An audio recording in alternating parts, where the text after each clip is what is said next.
Сәлеметсіздер ме, құрметті әріптестер? Сіздердің назарларыңызға қазақ тілі пәнінен оқыту орыс тілінде жүргізілетін 5-ші сыныптағы сабағымды ұсынып отырмын. Бұл сынып Назарбаев зияткерлік мектептерге арналған қазақ тілі пәнінен эксперименттік оқу бағдарламасымен оқиды. Біздің өтіп жатқан модуліміз «Менің отаным Қазақстан». Осы модуль бойынша лексикалық тақырып «Менің сүйікті жануарым». Грамматикасы сын есімнің жайлары. Сабақтың мақсаты білімділік, дамытушылық, тәрбиелік. Білімділік оқушыларға сын есімнің жайлары туралы түсінік беру, жай сын есімдерді жай түрлеріне айналдыра білуге үйрету. Дамытушылық оқушылардың сөздік қорларын, тіл байлығын кеңейту, сөйлеу шеберлігін дамыту, өз бетінше ойланып, қорытынды жасай білуге төселдіру, түрлі әдістерді пайдалана отырып шығармашылыққа баулу, өзін өзі бағалауға үйрету. Тәрбиелік жануарларға деген сүйіспеншілігін арттыру, өзін қоршаған ортаға құрметпен, ұқыптылықпен қарауға тәрбиелеу. Күтілетін нәтиже: өзінің сүйікті жануарларын сипаттай алады, сын есімнің жайларын бір-бірінен ажыратады, практикада қолдана алады. Жұмыс түрлері: шаттық шеңбері, жеке топтық жұптық және сабақ соңында кері байланыс орнаттық.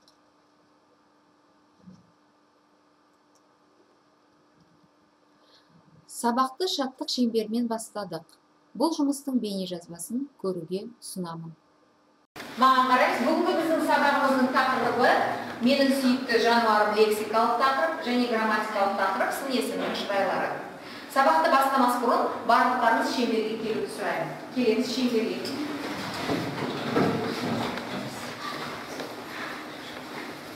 Мына неден дөңгелектен ұстаймыз, ақырындап бәріміз.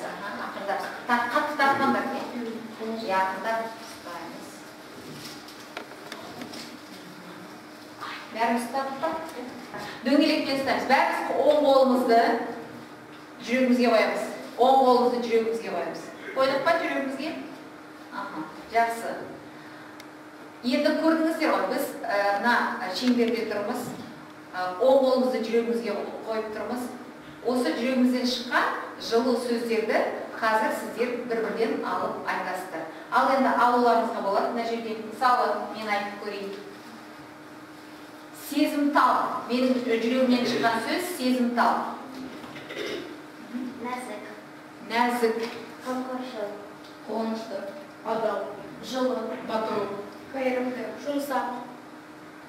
Енді барлығыз жүрегімізден қолымызды алып, үрлейміз. Осы жылы шыққан сөздердің барлығы шын жүректен шыққанда бәріміз үрлейміз естіп.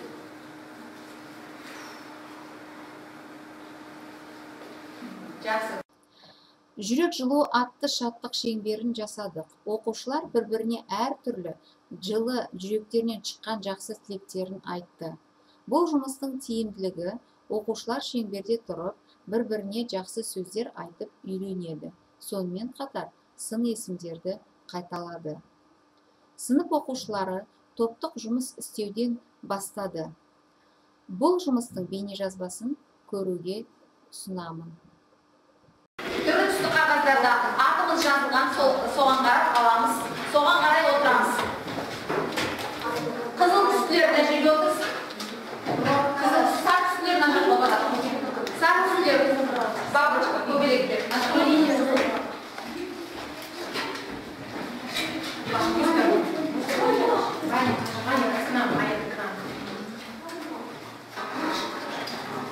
Сары түстілер осы жаққа отырасыздар. Жақсы. Енді сіздер екінші топсыздар, дұрыс па? Бірінші топсыздар. Сіздер екінші топсыздар. Міне топтарымыздың аттары жазылған. Мына жерде. Аттары жазылған екінші топ. Жақсы. Енді бірінші тапсырма мынандай болады. Қазір мен сіздерге мынандай постерге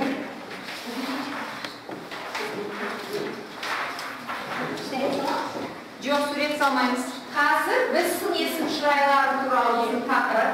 Сондықтан сіздер мынаны қазір қиясыздар.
Салыстырмалы шырай, жинақтар. Рақ, рек, теу, тау, рек, рақ, лау, леу.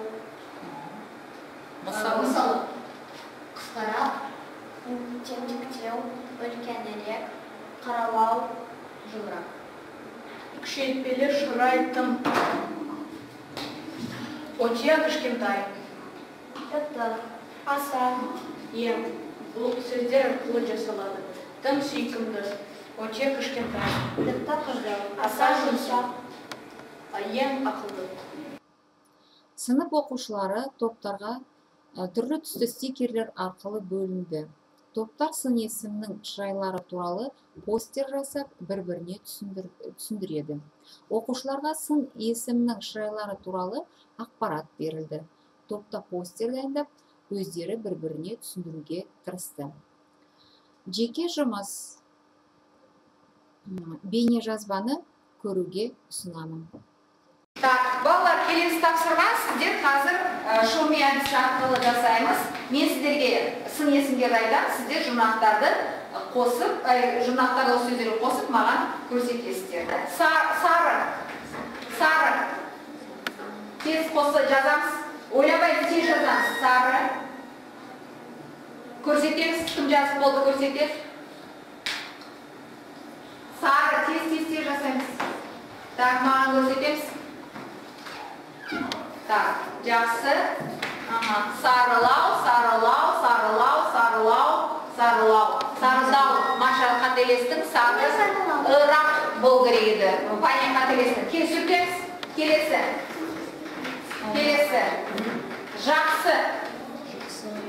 Жақсы.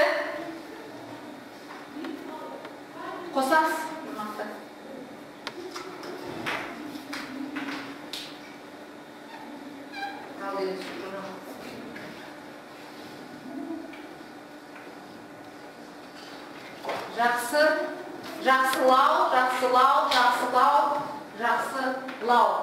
Жақсылау. Жақсы ырақ болу керек еді, е? Сүртеміз дұрыс емес. Так. Ырақ. Жақсы рақ. Дұрыс, жақсы рақ. Дұрыс.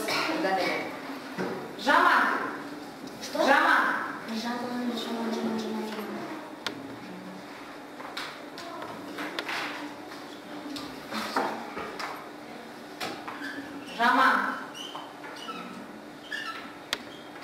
Жамандау, жаманлау дұрыс емес. Жамандау, жаман ырақ, дұрыс емес. Жамандау, жаман Дұрыс жазған жоқсың темада. Жақсы. Шоуми әдісі жаңа тақырыпты бекіту мақсатында өткізілді. Мұғалім сын есімдерді айтып отырды. Ал әр оқушы сол айтылған сын есімге салыстырмалы шырайдың жұрнақтарын жалғап көрсетіп отырды. Сонда мұғалім оқушының қаншалықты түсінгенін бірден барлық оқушыларды бақылайды да бағалай алады. Оқушылар бұл жұмыс түрін қызығушылықпен орындады және бір-бірін үйретті, қателерін түзетті, қоржынын жаңа сөздермен толықтырды. Бастауыш сынып оқушылары сабақта сергіту сәтін жасап демалады. Бейне жазбаны көруге ұсынамын.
Келесі жұмыс түрі жұптық жұмыс.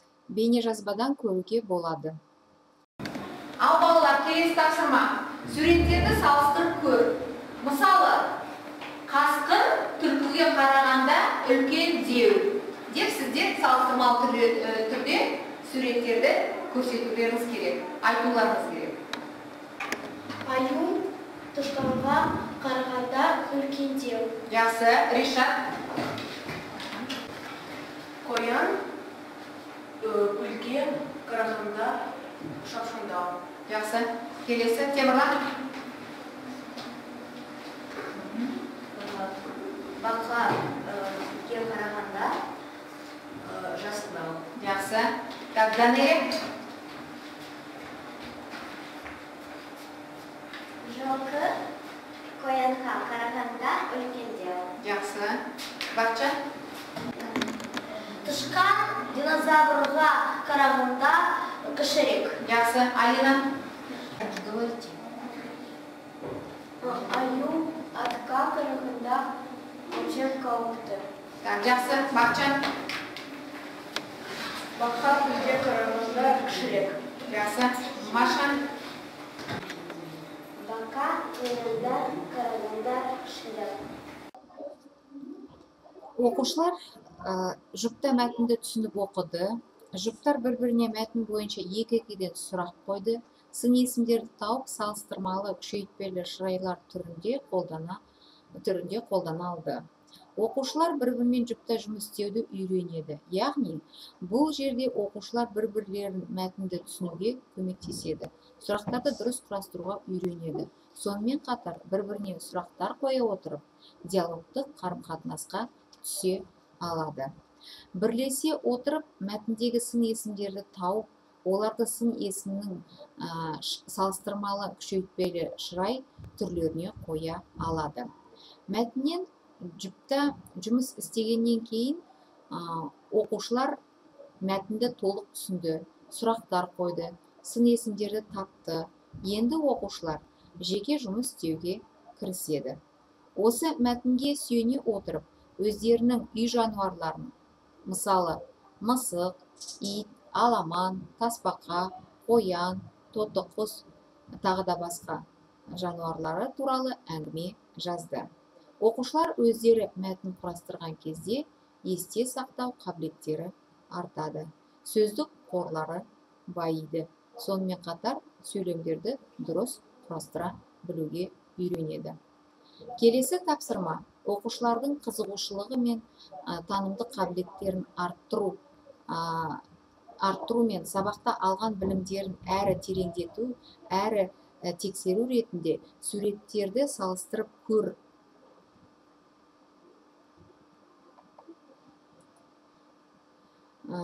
деген тапсырманы интербелсенді тақтада орындады. Мысалы, қасқыр түлкіге қарағанда үлкендеу деп оқушы өстіп салыстырмалы түрде айту керек. Бейнежазбадан көруге ұсынамын. Ал балалар, келесі тапсырма. Суреттерді салыстырып көр. Мысалы, қасқыр түлкіге қарағанда үлкендеу деп сіздер салыстырмалы түрде суреттерді көрсетулеріңіз керек, айтуларыңыз керек. Аю тышқанға қарағанда үлкендеу. Жақсы, Ришат. Қоян үлке қарағанда шапшаңдау. Жақсы. Келесі, Темірлан. Бақа үлке қарағанда жасындау. Жақсы. Данелия. Жылқы қоянға қарағанда үлкендеу. Жақсы. Бақчан. Тышқан динозаврға қарағанда кішірек. Жақсы. Алина. Аю атқа қарағанда өте қауіпті. Жақсы. Бақчан. Бақа үлке қарағанда кішірек. Жақсы. Машан. Бақа қоянға қарағанда кішірек. Оқушылар жеке жұмыс істеді. Әр оқушы шарды үрлеп, өздерінің сын есімдерін түрлендіріп айтады. Бейнежазбаны көруге ұсынамын.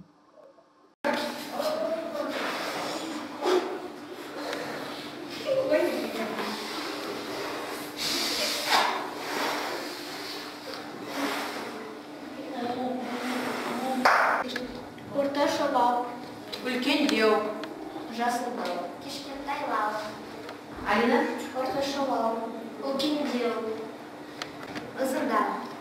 Так, жақсы. Енді күшейтпелі шырайменен. Күшейтпелі шырайға қолданамыз. Жазамыз. Тым орташа. Аса үлкен. Ең жасыл. Ең кішкентай. Ең үлкен. Өте орташа. Өте ұзын. Ең үлкен. Жеке жұмысты орындаған кезде әр оқушының қаншалықты жаңа тақырыпты меңгергенін көруге болады. Сонымен қатар, оқушы сабақ бойы қызығушылық танытып, берілген тапсырманы дұрыс орындауға тырысты. Сынып оқушыларының шапшаң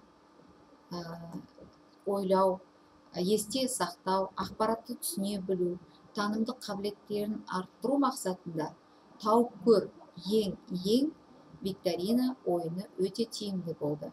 Бейнежазбаны көруге ұсынамын. Қазір біз тауып көр деген ойын ойнаймыз. Ең деген. Әлемдегі ең ірі материк. Еуразия. Жақсы. Әлемдегі ең үлкен шөл. Сахара. Жақсы. Әлемдегі ең суық жер. Антарктида. Жақсы. Әлемдегі ең биік тау. Гималай. Жақсы. Тұқым. Темірлан. Кокос пальмасы. Жақсы. Әлемдегі ең ірі құс. Ең ірі құс қандай? Африка. Африка түйе құс, иә? Түйе құс екен. Түйе құс деп айтсаңыздар да болар еді. Әлемдегі ең биік шөп бамбук. Бамбук өте жақсы. Әлемдегі ең ауыр анаконда. Жақсы. Сабақтың соңында оқушылардан кері байланыс алынды. Әр оқушы өзінің сабақтан нені үйренгенін, нені білгенін, нені түсінгенін, қандай тапсырмалар қиындық туғызды, сол туралы кері байланыста жазып берді. Бейнежазбаны көруге ұсынамын.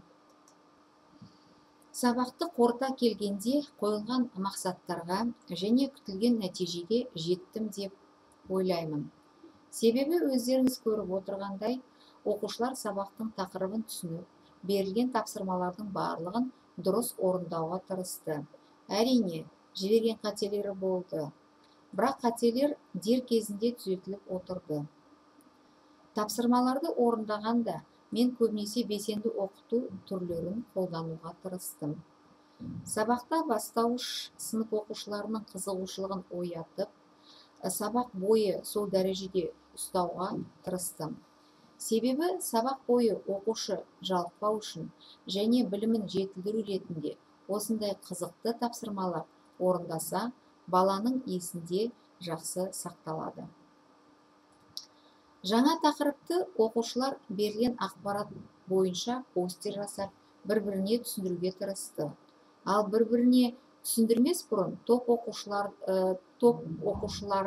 алдымен топта талқылады, өздері түсініп барып, постер жасады, басқа топқа түсіндірді. Шоуми әдісі бойынша мұғалім оқушылардың барлығының жаңа тақырыпты қаншалықты түсінген бақылайды, бағалайды, алады. Сабақта барлық оқушыларды қамтуға тырыстым. Тапсырмаларды орындаған кезде әр оқушы өз деңгейінде орындауға тырысты. Сабақ бойы оқушыларды қолдап, мадақтап отырдым. Кері байланыста әр оқушы өзінің үйренгенін, білгенін айтып шықты. Әр оқушы өзіне өзі баға берді. Тыңдағандарыңызға рахмет.